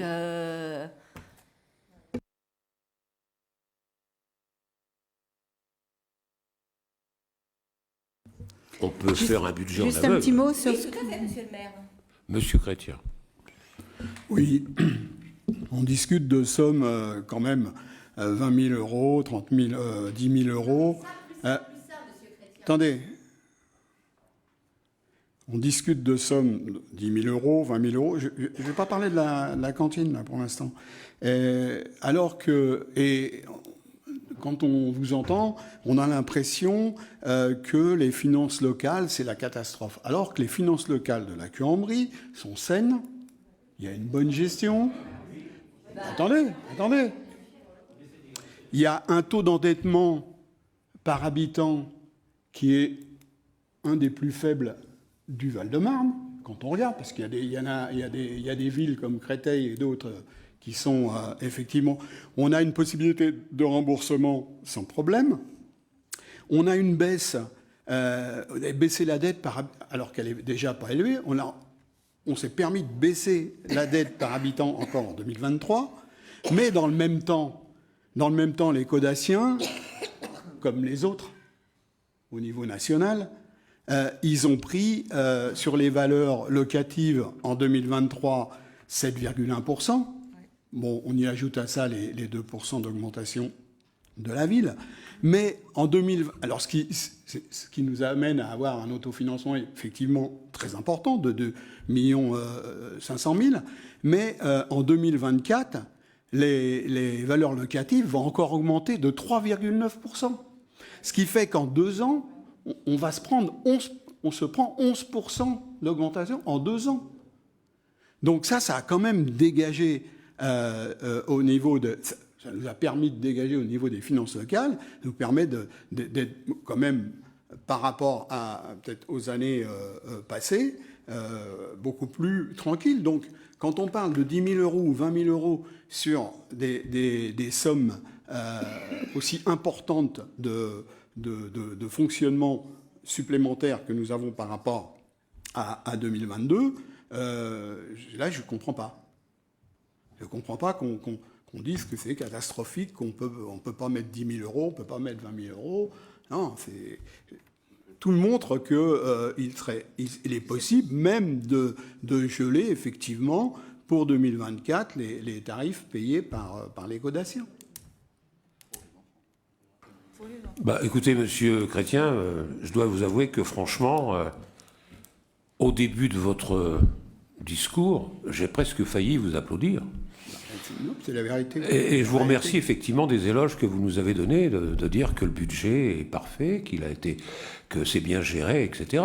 Donc c'est une belle reconnaissance, et je vous en remercie parce que vous n'êtes pas le seul à vous en rendre compte. Il y a quand même beaucoup de gens dans la population qui se rendent compte que les voiries sont bien entretenues, on en fait régulièrement, que les fils électriques ont pratiquement maintenant, vous aviez bien commencé, mais maintenant c'est pratiquement terminé, il n'y a plus qu'un ou deux endroits où les fils ne sont pas enterrés, que nous mettons des lampes modernes, faut quand même être osé d'avoir signé un crème de 8 millions d'euros sur 10 ans, simplement pour avoir une amélioration au niveau de l'éclairage et surtout de pouvoir dire on met du LED qui va nous permettre de régler la luminosité et surtout d'être moins nocif pour l'environnement, c'est-à-dire d'être totalement dans le cadre de ce que l'on cherche au niveau du développement durable. Donc, je vous remercie de tout ce que vous avez dit parce que c'est vrai, nous faisons très attention au budget. Aujourd'hui, on est à l'abri de rien. Je vous rappelle quand même qu'il n'y a plus de taxe d'habitation. C'est pas que je veux remplacer par la taxe foncière la taxe d'habitation, mais il n'y a plus de taxe d'habitation. Cette taxe d'habitation, ça donne quand même, malgré tout, un peu d'oxygène aux habitants. Mais à nous, ça ne nous en donnera pas, pour une raison qui est claire, que nous sommes bloqués sur 2019. Donc, cette taxe d'habitation, nous ne la percevrons pas pour les nouveaux immeubles. Voilà, et donc on est bien obligé de prévoir tout cela. C'est-à-dire que cette année est une année de transition difficile. Moi, je peux vous dire, elle va être beaucoup plus difficile qu'on ne le voit sur le papier. Parce que je ne comprends pas pourquoi vous dites que les Codaciens. Écoutez, ma secrétaire n'est pas là, c'est dommage, mais je vais peut-être vous l'envoyer. Il y a un petit livret qui est un livret étatique, qui fait la différence entre la Queue-en-Brie et les autres communes, et surtout la Queue-en-Brie, le département, la région, etc. Bon. Pratiquement, dans de nombreux cas, on est au-dessus de tout le monde. Donc je ne plaisante pas. C'est-à-dire qu'en fait, on a même des subventions. Peut-être que nous pourrions avoir beaucoup plus de subventions si nous n'étions pas dans cet état. Quand on pose la question à des gens, ils nous disent « Mais finalement, vous, à la Queue-en-Brie, vous êtes considéré comme une ville riche. » Vous avez jamais entendu ça ? Eh bien, moi, je peux vous dire, oui, là, je me mets à la place de M. Chrétien, puis je dis « Non, mais attendez, on n'est pas une ville riche. On est une ville qui vit, mais qui ne vit pas, on ne vit pas chichement, mais on fait attention, mais on vit. Et c'est vrai qu'on a une population en moyenne qui est, je me dis bien en moyenne, qui est, je dirais, plus riche que certaines autres communes qui nous entourent. Bon, ça vous paraît bizarre, moi aussi, mais c'est comme ça. Bon, donc, mais par contre, on doit être prudent. On doit être prudent parce que la taxe d'habitation, on ne l'a plus. On l'a plus. On l'a pour l'instant en compensation. Mais vous savez, les compensations de l'État, moi j'ai des doutes. J'ai des doutes, d'autant plus qu'elle est axée sur 2019. Ça veut dire qu'ils ont quand même pris en principe qu'on vous demande de faire des logements, et notamment des logements sociaux, où là les personnes ne paient pas la taxe foncière. Et on vous dit... Oui, mais attention, nous, de toute façon, on vous bloque sur 2019. Donc tout ce qui va être construit avec les logements sociaux, il y a de grandes chances que vous n'ayez pas de réactualisation de votre indemnité concernant la taxe foncière, votre compensation. Donc, si aujourd'hui nous n'étions pas aussi prudents que nous le sommes, je pense que nous aurions rapidement des problèmes. Voilà. Est-ce que quelqu'un a d'autres choses à rajouter ? Mais n'hésitez pas, moi Oui, Madame Aubry. Oui, moi c'est juste un petit mot sur la forme et pas tellement sur le fond par rapport à votre avant-dernière intervention. Est-ce qu'il serait possible qu'à l'avenir, nous évitions tous de revenir sur des choses qui se sont faites il y a maintenant plus de 10 ans. Voilà. Moi, je trouve ça très, très compliqué parce que autour de cette table, il y a... Non, mais c'est vrai, autour de cette table, nous sommes peu nombreux à se sentir directement concernés par ce que vous expliquez et je trouve que ça n'apporte rien. Voilà. Je pense que ce serait bien qu'à l'avenir... Non, mais c'est vrai, on ne va pas reprocher comme ça ad vitam aeternam, on pourrait revenir... Bon, laissez-moi m'exprimer, je fais une requête, d'accord, qui me semble avoir du bon sens. Voilà, qu'on essaye d'éviter d'être toujours à se référencer sur des choses qui se sont faites il y a X et X années, parce que je pense qu'elles n'ont pas de valeur réelle, enfin, que les gens, les élus autour de cette table... ne peuvent pas intégrer, quoi. Enfin, je pense que ça n'apporte rien. Enfin, moi, je souhaiterais qu'on arrête avec ça. Moi, je vous dis pas, quand vous étiez en opposition, Monsieur Forsoulet, vous avez dit ceci, Non, je pense qu'il faut sortir de là, absolument. C'est en tout cas mon souhait à moi, et j'en profite pour le dire parce que vous avez encore, vous êtes revenu là-dessus, et c'est souvent dans les conseils municipaux qu'on entend ça, et moi, je trouve que vous êtes élu maintenant depuis suffisamment longtemps pour qu'on se suffise de tout ce que vous faites et de tout ce que nous sommes en situation de peser, de mesurer et de contredire s'il y a besoin. Voilà, sans qu'on revienne à un passé pour lequel ni Philippe, ni moi, ni Monsieur Sangoy n'étions maires. Voilà, merci. Madame, j'ai pris la précaution de vous dire ce que je ne fais pas depuis longtemps. Quand j'ai cité ça, parce que c'est vrai que je n'étais pas revenu en arrière depuis longtemps. Mais il y a des moments où ça se justifie, parce que le fait, ce que je dis, mais pas ce que nous avons fait, ça va bien. Comprenez ce que je veux dire? Parce que là, vous êtes en train de nous dire, c'est ça que vous nous dites, Monsieur Forsoulet, faites ce que je vous dis, mais pas ce que j'avais fait. Voilà, c'est ça. Eh bien, je suis en train de vous rappeler que c'est pas toujours facile de faire ce que l'on voudrait faire, et vous avez été certainement dans les mêmes circonstances, vous avez certainement pris une option que nous n'aimons pas, mais c'est peut-être que vous aviez une raison de le faire. Mais je vous le rappelle quand même que quand il y avait ça existait, c'est tout. Mais c'est pas du tout un reproche, je vous dis simplement, vous me demandez de faire ce que vous n'avez pas fait. Voilà. Et je vous le rappelle, c'est tout. Monsieur Chrétien. Oui, juste sur les quotients, quand même. Effectivement, il y a eu une tranche de plus, mais c'est pas sur les mêmes critères. Vous n'avez pas pris les mêmes critères que nous, et il y a des gens qui étaient en A, ils sont passés en B ou en C. Donc, ça aussi, c'est une réalité. Mais non, puisqu'on élargit.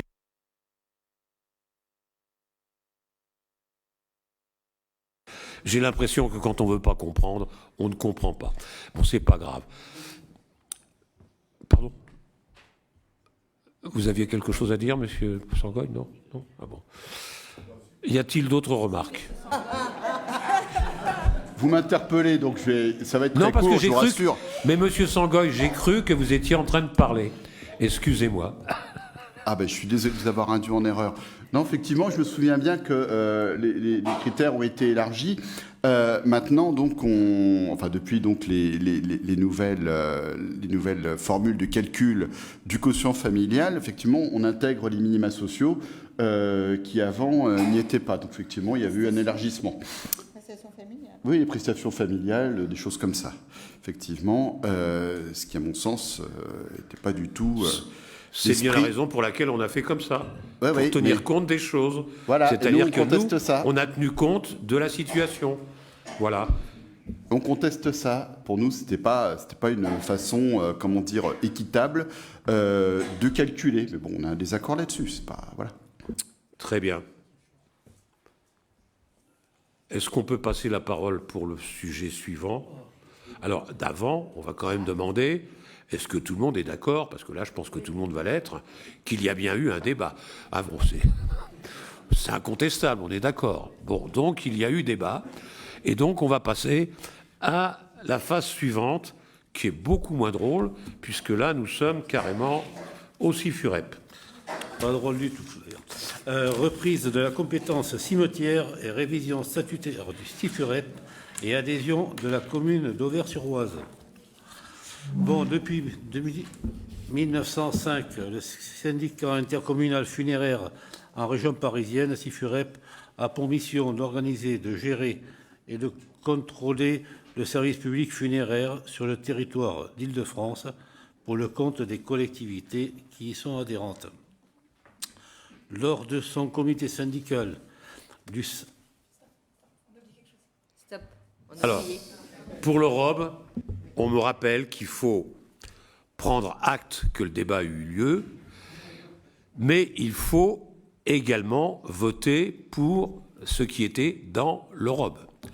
Voilà, donc nous avons loupé une marche.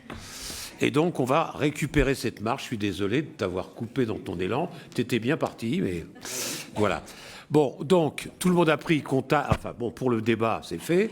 Et donc maintenant, qui est pour ce qui est dans l'Europe? Qui est contre?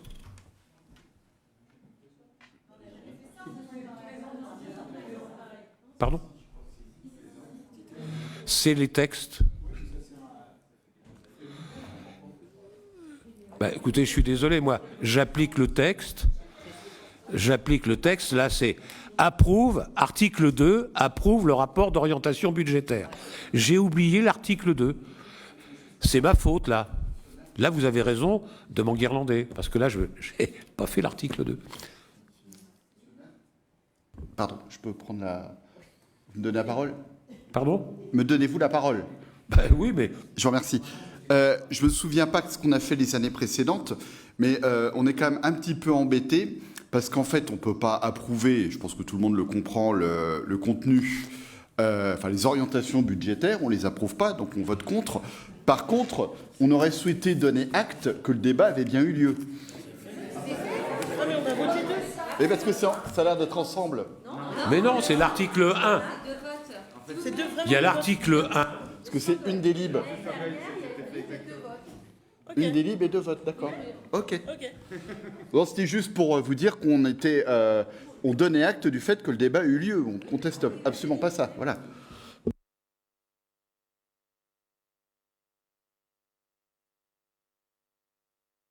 Dernière, il était indiqué, donne acte à Monsieur le maire de l'organisation du débat d'orientation budgétaire dans le cadre du budget primitif 2023, sur la base du rapport d'orientation budgétaire 2023. Le présent article est voté à l'unanimité, donc là il y avait c'était fait. Article 2 approuve le rapport d'orientation budgétaire. La présente délibération est adoptée à la majorité des membres présents et représentés. Donc c'est exactement la même situation qu'en 2023, qui est la situation légale.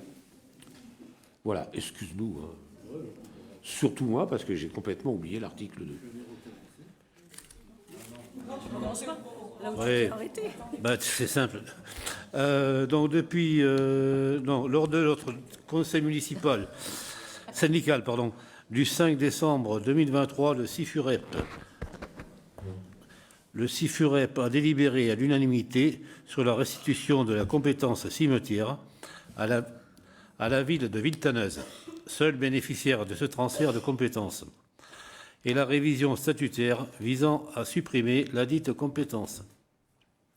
Par ailleurs, le comité s'est également prononcé favorablement sur la demande d'adhésion de la commune d'Auvers-sur-Oise. Dans ce cadre, le CIFUREP a consulté ses communes membres, dont la Cuambrie, par courrier du 22 janvier 2024, afin qu'elles puissent se prononcer sur ces deux sujets. La restitution de la compétence cimetière et la révision des statuts du syndicat. En vertu de l'article 2.3 des statuts du CIFUREP, le syndicat est compétent pour exercer la compétence cimetière, conformément aux articles L. 2223-1 et suivants des articles du Code général des CGCT. À ce titre, le CIFUREP des collectivités territoriales. À ce titre, le CIFUREP assure depuis son siège Paris 12e, la gestion administrative, technique, financière du cimetière communal de la ville de Villetaneuse, seule collectivité à avoir transféré cette compétence. En 2023, le syndicat a réalisé un bilan fonctionnel de ce cimetière transféré. Ce bilan fonctionnel fait apparaître que la distance géographique entre le siège du syndicat et le cimetière de Villetaneuse ne crée pas les conditions favorables au bon suivi de cet équipement de proximité. Cet équipement nécessitant une surveillance sur place, il est préférable que la gestion soit assurée par un service de proximité permettant la délivrance d'un service public réactif et de qualité. Pour exemple, cet équipement requiert une surveillance obligatoire mobilisable rapidement pour la surveillance de chaque opération funéraire, inhumation, exhumation et ou réduction, la vérification des interventions des prestataires, propreté, espace vert, etc., la validation et le suivi des travaux réalisés. Dans la mesure où aucune autre commune n'a transféré sa compétence cimetière et au regard des difficultés rencontrées par le syndicat pour exercer cette compétence qui nécessite une proximité avec l'équipement, le conseil syndical du CIFUREP a donc délibéré à l'unanimité afin de restituer la compétence transférée.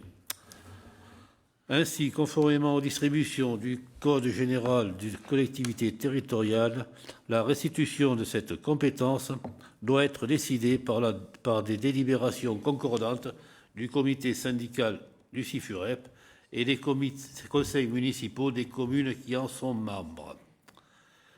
Donc, il est donc proposé au conseil municipal d'approuver la restitution de la compétence cimetière exercée par le CIFUREP, ainsi que la modification des statuts du syndicat.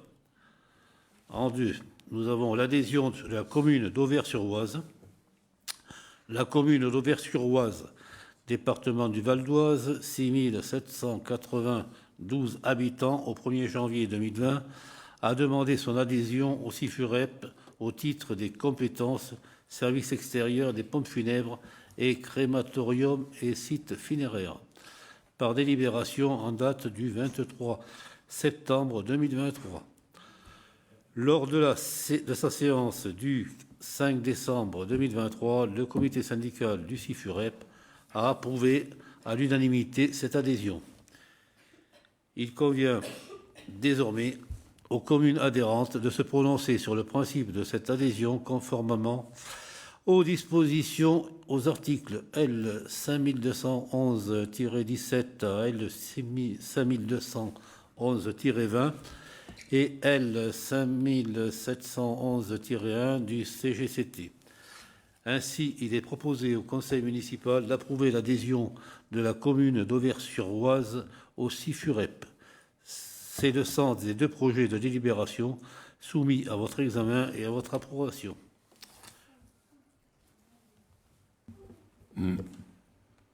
Merci Philippe de tous ces détails. Alors maintenant, il faut qu'on vote deux fois. Une première fois pour la reprise de la compétence cimetière et révision statutaire du CIFUREP, qui est pour.